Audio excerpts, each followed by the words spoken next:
고린도전서 12장 3절입니다.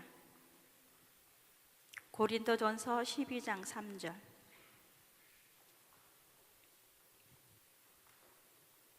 다 찾으신 줄 알고 제가 봉독하겠습니다.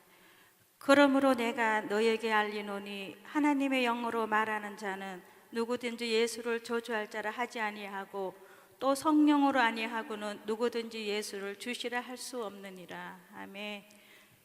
한강선 목사님 나오셔서 성령이 하시는 일이란 말씀을 주실 텐데, 성령의 은혜 가운데 올 한 해까지 승리할 수 있는 사역자 한 분 한 분 되시길 바랍니다.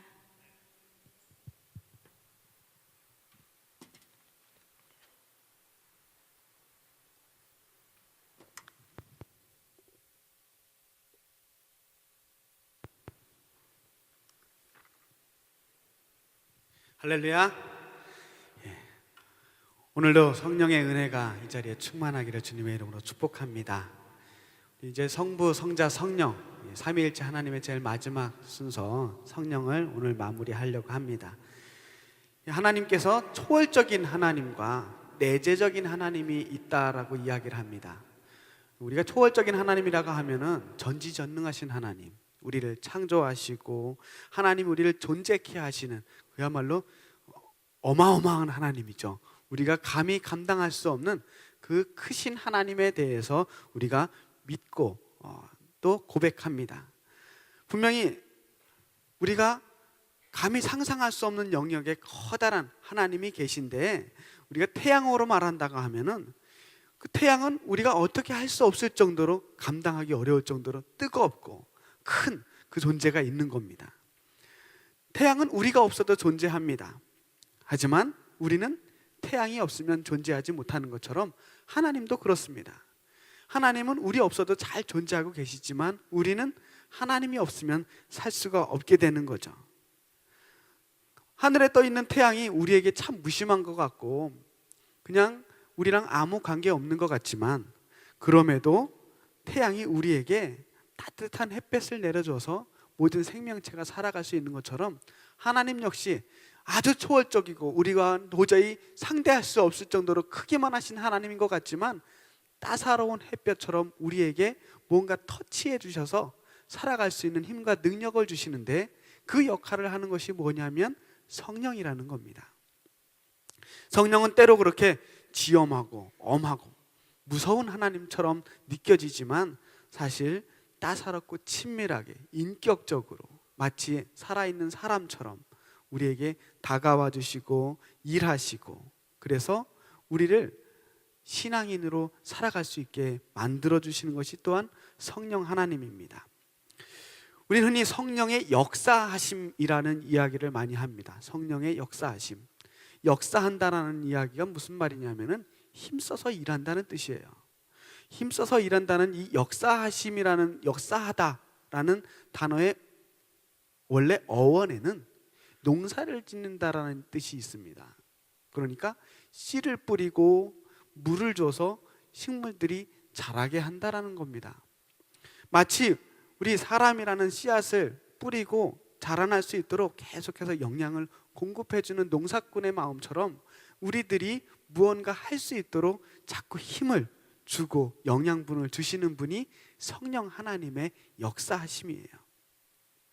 그렇게 역사하실 뿐만 아니라 우리 안에 계셔서 내주하시는 하나님으로 우리 안에서 무언가 끊임없이 우리로 하여금 일할 수 있도록 원동력을 주시는, 에너지를 공급해 주시는 분도 하나님이십니다. 다 끝났네요. 오늘 성령이 하시는 일, 이런 성령 하나님에 대해서 우리가 좀 더 자세하게 이야기를 해보려고 합니다. 먼저 성령 하나님이 교회 안에서 활동하시는데, 교회 안에서 어떤 활동을 하시는가? 첫 번째로는 성령은 교회 신조의 수호자라고 이야기할 수 있습니다. 말이 좀 복잡해서 무슨 말인가 할 수 있겠지만, 우리가 교회 신조라고 하면 가장 중요한 게 뭐냐면 삼위일체 하나님이에요. 우리가 사도신경에서 고백하는 전능하사 천지를 만드신 하나님 아버지를 내가 믿사오며 그 외아들 우리 주 예수 그리스도를 믿사오니 또한 성령을 믿사오며, 거룩한 공회와 성도가 서로 교통하는 것과 이런 그 고백들이 있지 않습니까? 이런 이 모든 고백들이 있게 하는 게 누구냐면 성령 하나님이시라는 거예요. 우리가 너무나도 쉽게 외워서 별로 감흥이 느껴지지 않겠지만 이 사도신경이 고백되어지기까지는 수백 년 동안의 싸움이 있었어요. 싸움이라고 하니까 치고받고 죽이고 하는 싸움이라고 생각하겠지만 많은 교부들이 또 신학자들이 함께 논쟁하면서 서로가 어떤 것이 과연 우리가 고백하는 하나님이 과연 어떤 하나님이냐라고 논쟁하기 시작했어요. 그래서 그 여러 가지 사람마다 자기가 만난 하나님이 저마다 조금씩 다르잖아요. 이걸 하나로 통일시키고 규범화시킬 필요가 있게 된 거죠. 그래야 이단으로부터 우리를 지켜낼 수 있으니까. 그래서 콘스탄틴 종교회의라든가 니케아 종교회의 여러 가지 종교회의들이 있어 왔는데요. 이 종교회의라는 게 뭐냐면은 신학자들이 쭉 모이고 교황이 모이고 여러 그 권위 있는 사람들이 함께 모여서 논쟁하고 투표하는 겁니다. 과연 어떤 게 우리가 고백하는 하나님이냐. 그렇게 해서 니케아 종교회의를 걸쳐서 오늘날 우리가 지금 고백하는 이 삼위일체 하나님을 고백하게 된 겁니다. 그래서 어떤 사람들은 그 기독교 신앙 그거 별거 아니야.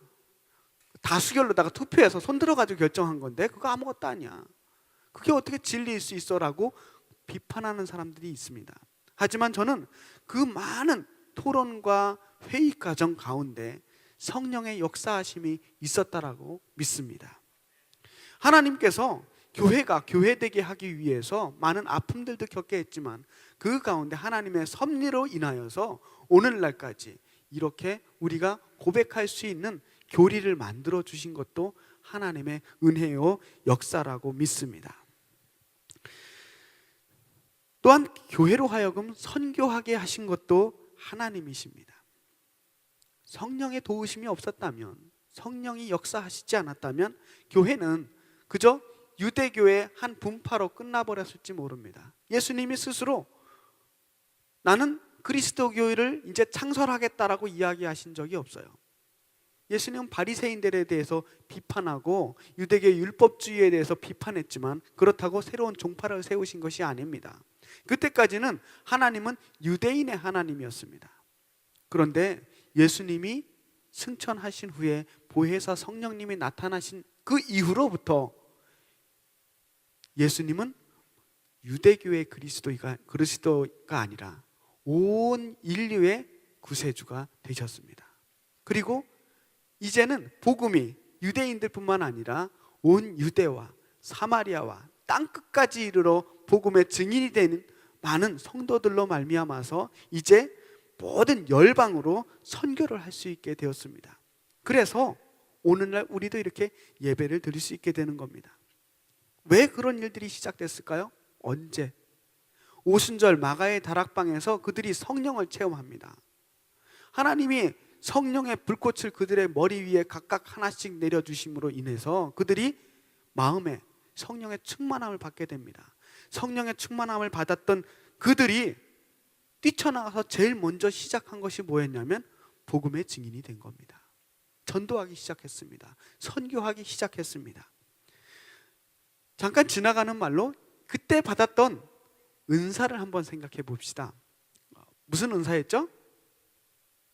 방언의 은사를 받았습니다. 그들이 전부 다 함께 제일 처음 받았던 성령의 은사는 방언의 은사였습니다. 왜 그랬을까요? 선교하기 위해서였습니다.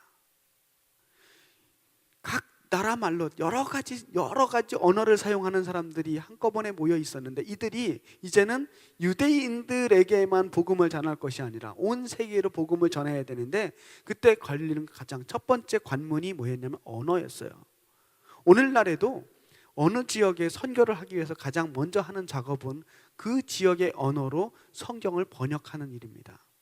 그리고 그 성경을 번역해야 그들에게 그 나라 사람들의 말로 복음을 전할 수 있잖아요.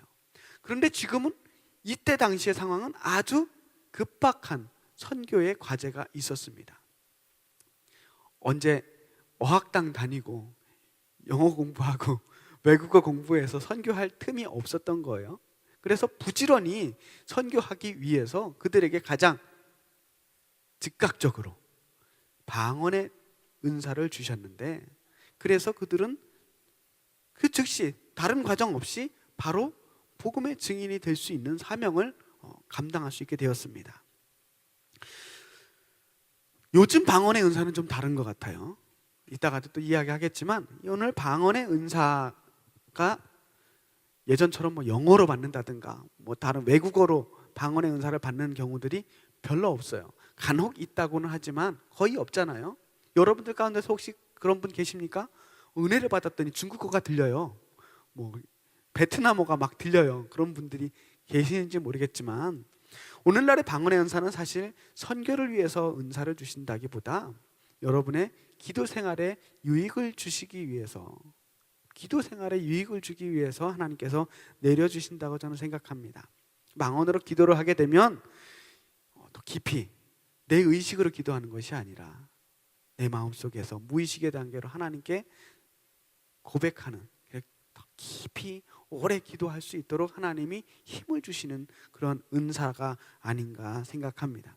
분명 방언의 은사는 참 매력적인 은사지만, 그러나 방언의 은사가 모든 사람들의 믿음의 척도가 되어서는 안 될 거라고 생각합니다. 이따 또 이 은사에 대해서는 따로 더 이야기를 하고요. 자, 또 성령 안에서만 우리가 예배할 수 있습니다. 오늘 예배부 주간으로 이 예배를 드리게 되는데요, 예배가 우리 모든 신앙생활에서 가장 중요하다고 이야기합니다. 예배는 하나님을 만나는 겁니다. 우리가 하나님을 만나서 하나님께 말씀을 듣고 뭔가 은혜를 받고 돌아가는 게 아니라, 뿐만 아니라 내 고백을 하나님께 드리고 내 찬양을 드리고 그러면서 서로 교통하는 거예요. 하나님과 내가 만나서 교통하는 그러한 사건이 일어나는 게 예배입니다. 외면적으로 봤을 때는 성령이 없어도 제법 괜찮은 예배를 드릴 수 있을 것 같습니다.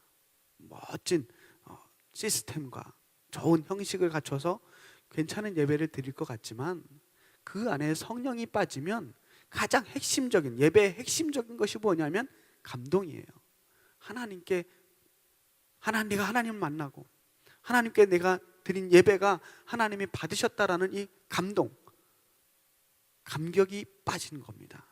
성령께서 그 예배 가운데 임재하셔야 능력이 나타나게 되는 겁니다. 예배는 능력이 나타나야, 하나님의 능력이 나타나서 우리의 마음이 뜨거워져야 살아있는 예배가 되는 것입니다. 성령이 예배 가운데 임하는 것, 이게 우리 예배의 목적일 줄 믿습니다. 우리 효성중학교의 예배는 성령이 임하시는 예배인 줄 믿습니다. 하나님의 영으로 예배하라고 계속해서 우리에게 촉구하십니다. 하나님은 영이시니 예배하는 자는 영과 진리로 예배할지니라.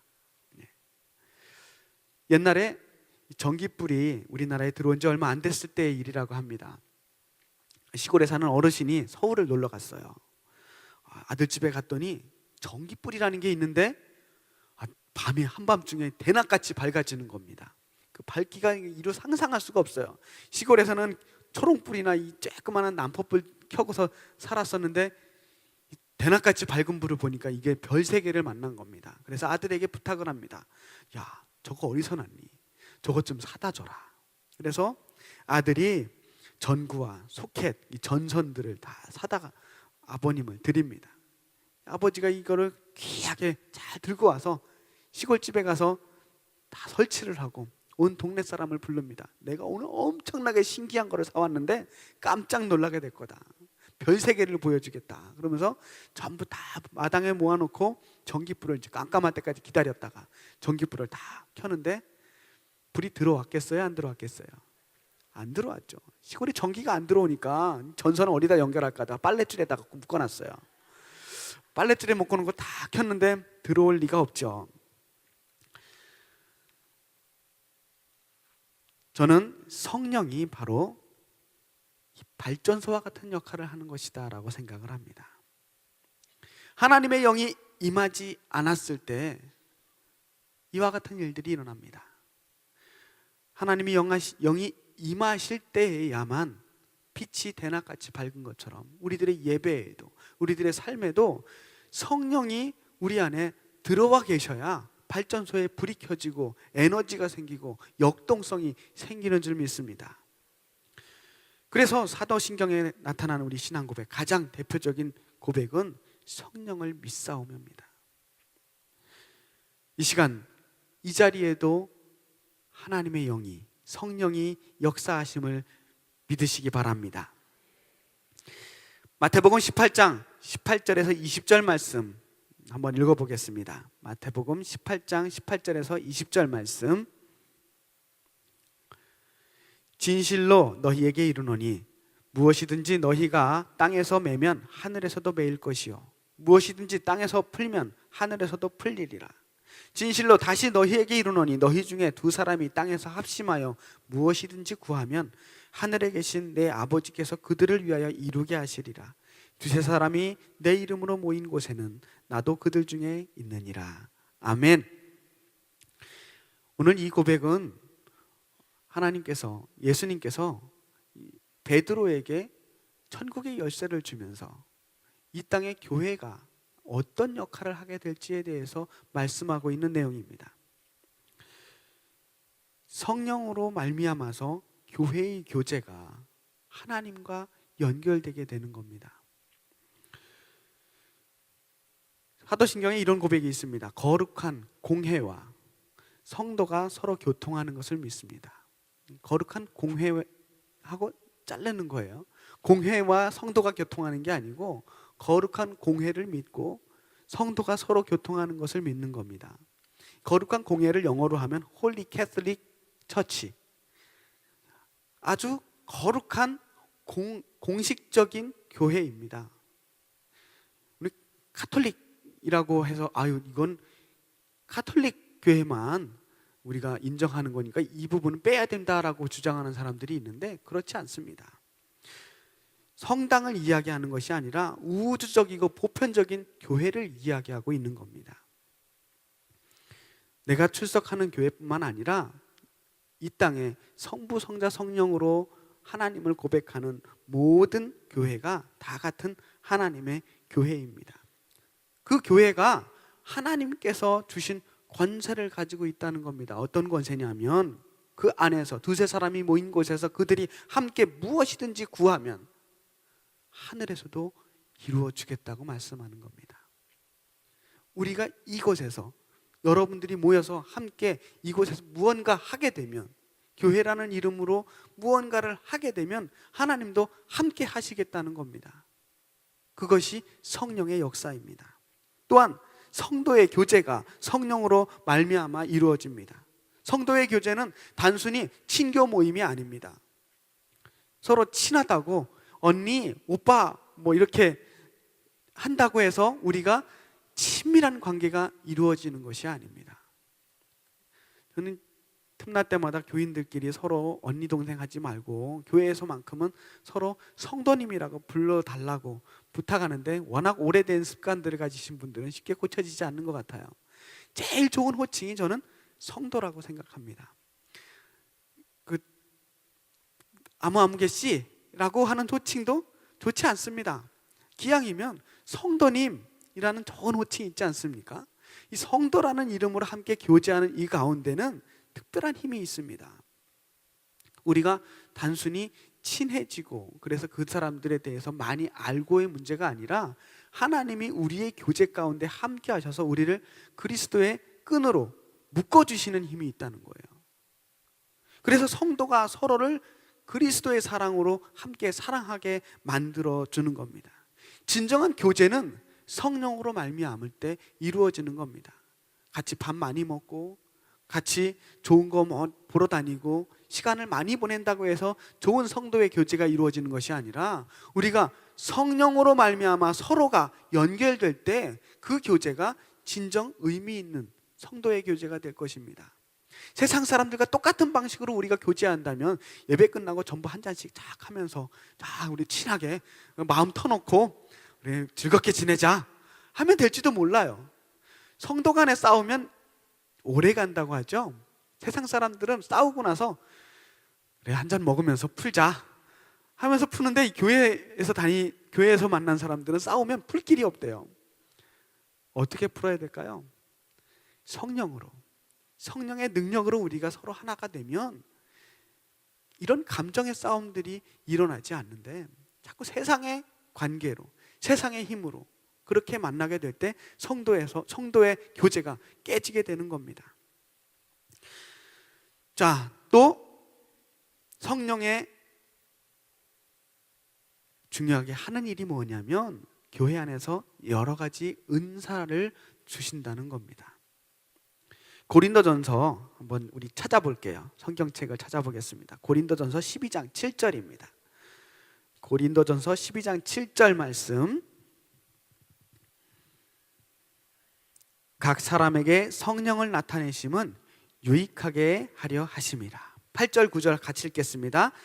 어떤 사람에게는 성령으로 말미암아 지혜의 말씀을, 어떤 사람에게는 같은 성령을 따라 지식의 말씀을, 다른 사람에게는 같은 성령으로 믿음을, 어떤 사람에게는 한 성령으로 병 고치는 은사를, 어떤 사람에게는 능력 행함을, 어떤 사람에게는 예언함을, 어떤 사람에게는 영들 분별함을, 다른 사람에게는 각종 방언 말함을, 어떤 사람에게는 방언들 통역함을 주시나니 이 모든 일은 같은 한 성령이 행하사 그의 뜻대로 각 사람에게 나누어 주시는 것이니라.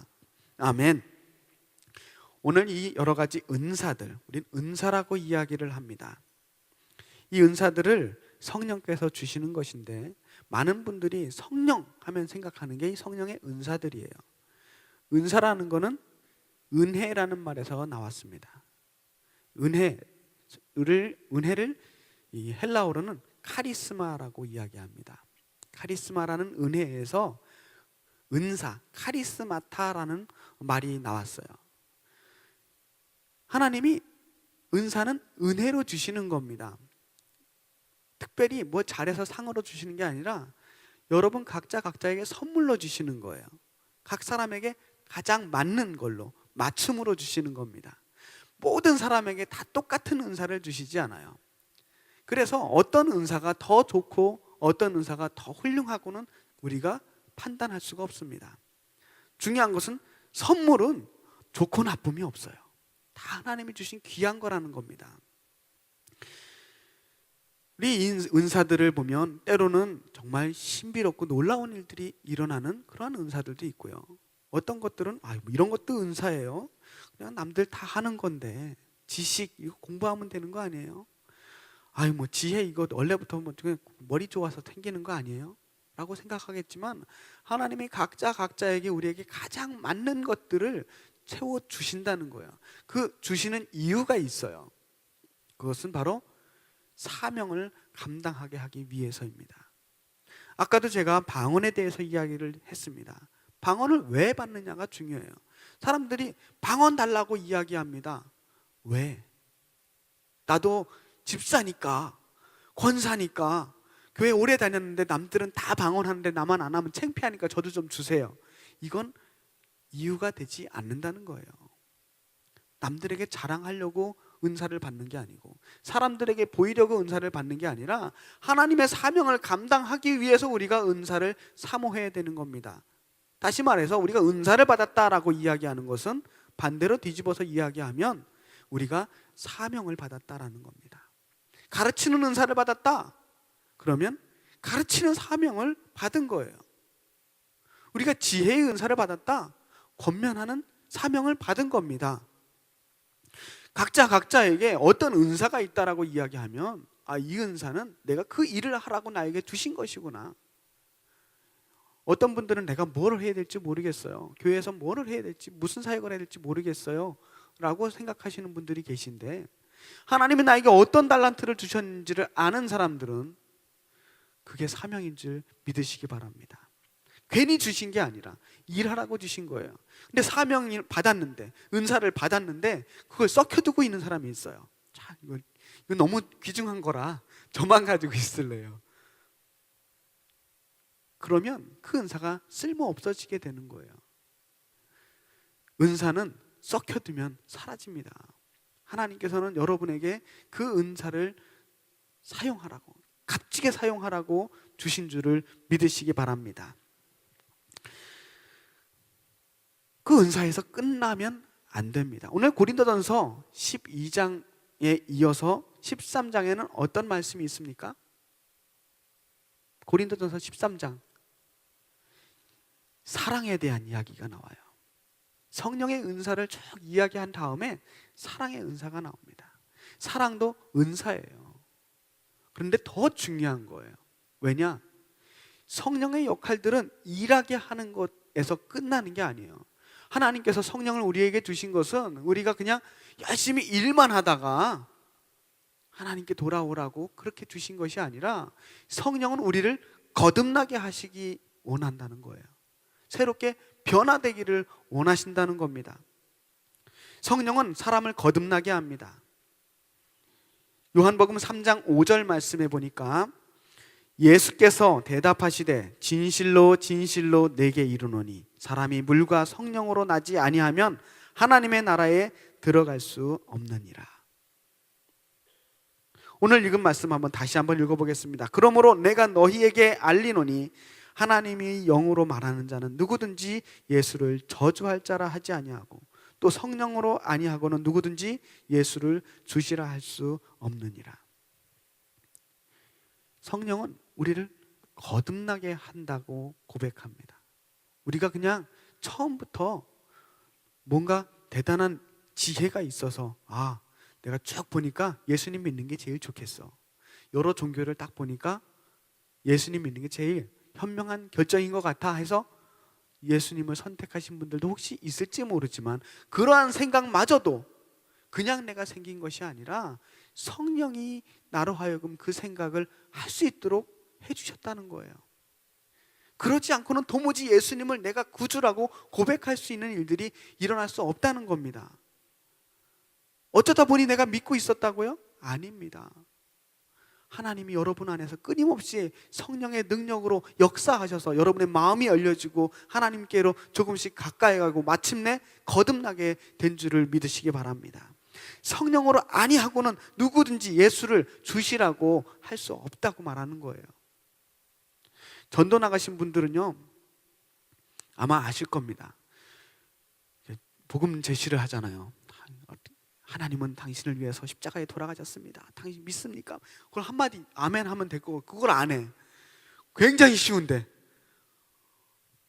아무리 쉬운 것 같아도 그 마음이 열리지 않아서 어떤 분들은 몇 번을 찾아가도 잘 넘어가다 마지막에 이제 자 우리 다 같이 고백하겠습니다 하면서 같이 기도 따라 하라고 하면 안 되겠는데요. 다음에 안 되는 거예요. 왜? 마음이 아직 열리지 않아서 그래요. 성령께서 그 마음을 확 잡아서 열어주셔야 되는 거예요. 성령으로 말미암지 않고는 누구든지 주시라고, 예수님을 주시라고 고백할 수 없게 되는 줄 믿습니다. 그 성령이 우리를 거듭나게 하셨다. 거듭나게 했다는 거, 다시 태어나게 했다는 거예요. 다시 태어났다는 건 예전의 내가 아니라 새로운 나로 변화되었다는 것입니다. 성령이 우리에게 임하셔서 어떻게 거듭나게 하시냐면 맨 처음에는 회개하게 하십니다. 내가 무슨 일을 어떤 죄를 저지르고 나서 양심의 가책을 받거나 갈등이 일어나거나 후회를 할 때 이것은 내 안에 계신 성령님께서 나에게 주시는 마음을 기억하시기 바랍니다. 성령이 임하시면 내 마음에 찔림이 있어요.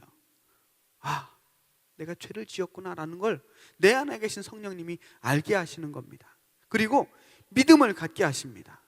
에베소서 2장 8절 말씀, 에베소서 2장 8절 말씀에 이런 말씀이 있습니다. 너희는 그 은혜에 의하여 믿음으로 말미암아 구원을 받았으니 이것은 너희에게서 난 것이 아니요 하나님의 선물이니라. 믿음은 선물입니다. 믿음으로 말미암아 구원을 받는데 이 구원만 선물이 아니라 애초에 우리를 믿게 하신 것도 하나님의 은혜고 선물이라는 사실입니다. 그리고 성도들이 영적 생활을 하도록 일하시는 겁니다. 영적인 생활, 우리 성령의 열매 9가지 열매 아시나요? 우리 아들이 4살인데 이걸 외우더라고요. 애들이 이제 말씀송을 외우면서 이걸 다 외우더라고요. 한번 우리 같이 한번 읽어보겠습니다. 외울 수 있는 사람은 외워보세요. 시작. 오직 성령의 열매는 사랑과 희락과 화평과 오래 참음과 자비와 양선과 충성과 온유와 절제니 이 같은 것을 금지할 법이 없느니라. 아멘. 이 말씀은 담임 목사님께서 7주 동안 열심히 가르치셨기 때문에 더 깊이 이야기하지는 않겠습니다만, 중요한 것은 뭐냐면 성령은 우리의 마음까지 변화시킨다는 거예요. 성령의 열매라는 것은 성령을 통해서 우리의 삶이 변하는 겁니다. 가치관이 변하고 행동이 변하는 겁니다. 하나님의 영이 임하시면 예전에 살았던 모습과는 다른 모습으로 새롭게 거룩하게 변화되는 것이 있어야 된다는 겁니다. 성령을 받았는데도 나는 옛날이랑 똑같이 살고 있어요? 아닙니다. 겉으로 나타난 성령의 은사의 껍데기에 속지 마세요. 내 속사람이 변하지 않으면 아직 나는 성령의 충만함을 받지 못한 겁니다. 방언을 하고 천사의 말을 할지라도 그 안에 사랑이 없으면 아무것도 아닌 울리는 꽹과리와도 같다고 했습니다. 왜 성령의 은사들의 이야기를 한 후에 사랑에 대해서 이야기했냐면, 가장 중요한 것이 뭐냐면 성령의 은사보다 삶이 바뀌어야 된다는 거예요. 품성이 바뀌어야 된다는 거예요. 사랑이 성령의 은사를 완성시키는 겁니다.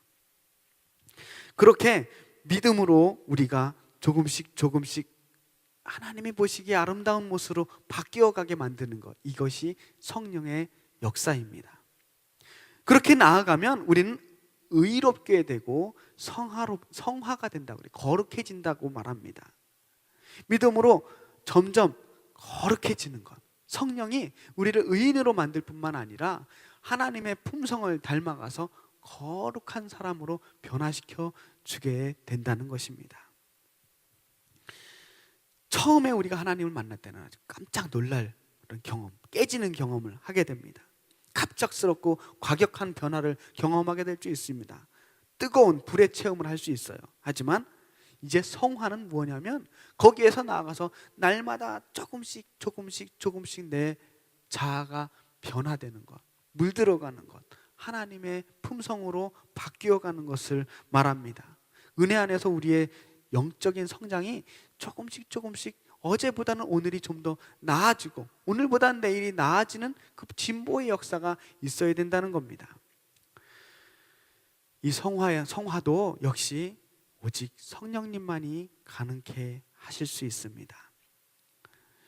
많은 사람들이 성령 체험 많이 이야기했습니다. 그래서 오순절 체험, 불같은 성령 많이 이야기했습니다. 그러나 그곳에서만 머문다면 뜨겁기만 하지 아무것도 변화가 없는 그러한 맥빠진, 뭔가 뜨거운 것 같은데 아무 변화가 없는 그런 신앙으로 바뀌게 되는 겁니다. 우리에게 가장 핵심적인 어떤 에너지가 있어야 됩니다. 에너지가 없으면 방전된 건전지와도 마찬가지가 됩니다. 핵무기 이야기를 하면서 말씀을 좀 정리해 보려고 합니다. 핵무기가 좋고 나쁨을 떠나서 많은 나라들이 서로 가지고 싶어하는 무기입니다. 왜냐하면 이게 너무나도 엄청나게 세기 때문에 이걸 하나 가지고 있으면 쉽게 적이 덤비지를 못해요. 너 죽고 나 죽자 하는데 이거 도저히 감당할 수가 없는 겁니다. 사용하지 않고 가지고만 있어도 적들이 덤비지 못할 만큼 무시무시한 무기이기 때문입니다. 우리 안에 성령이 그와도 같다고 생각합니다. 핵처럼 가지고만 있어도 세상의 권세가 우리에게 덤비지 못하는 것이 있는데 그것이 바로 성령입니다. 우리 교재를 가지고 계신 분들은 빈칸이 아마 있을 겁니다. 땡땡땡 표시 있죠?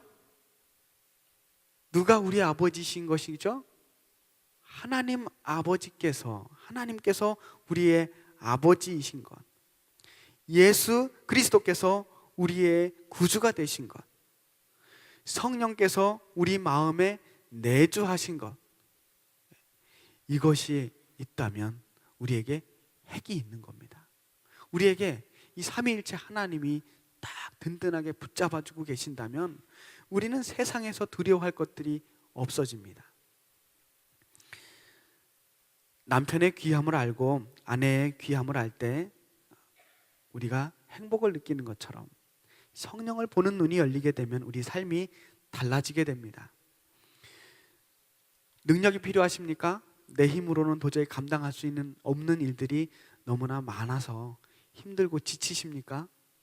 걱정하지 마십시오. 여러분은 약하지만 여러분 안에 내주하시는 성령님의 능력은 너무나도 강해서 마치 핵폭탄과도 같아서 아무도, 세상의 어떤 권세도 그를 이길 것이 없습니다. 우린 약해도 괜찮아요. 우리 안에 성령님이 있으니까. 성령께서 우리 안에 항상 머무르신다면 우리는 세상에서 두려워할 것이 없어지는데, 아직도 걱정이십니까? 염려가 많으십니까? 성령님께 의지하시기 바랍니다. 성령님이 하시는 일은 바로 여러분을 교회의 교인 되게 하시고 믿음의 확신을 가지게 하시고 회개케 하시고 성품이 변화되고 그리고 다양한 은사를 주시며 무엇보다도 여러분의 삶을 변화시켜서 거듭나게 해주시는 놀라운 일들을 여러분 안에서 내주하시면서 여러분 안에 거하시면서 하나하나 아주 세밀하게 작업하시는 하나님이 바로 성령 하나님이심을 믿으시기 바랍니다. 오늘도 성령께서는 여러분 안에, 또 이 안에 우리와 함께 거하시면서 열심히 씨 뿌리고 물을 주시며 일하시고 계시는 줄을 믿으시기 바랍니다. 기도하겠습니다. 사랑의 아버지 하나님, 하나님은 살아계십니다. 살아서 역사하십니다. 성령께서 우리 안에 거하셔서 우리를 위하여 일하시고 오늘도 우리의 마음속에서 끊임없이 우리에게 일하라고 말씀하십니다. 우리가 성령님의 목소리에 응답하게 하여 주시옵소서. 성령께서 우리 안에 거하시니 세상을 두려워하지 않게 하시고 하나님 우리에게 주신 여러 가지 사명들을 감당하며 기쁨으로 이 사역들을 감당할 때 하나님을 닮은 사람이 되게 하여 주시옵소서. 우리 안에 하나님을 모셨으니 이제 우리가 하나님처럼 거룩하게 살게 하여 주시옵소서. 살아계신 예수님 이름으로 기도했습니다. 아멘.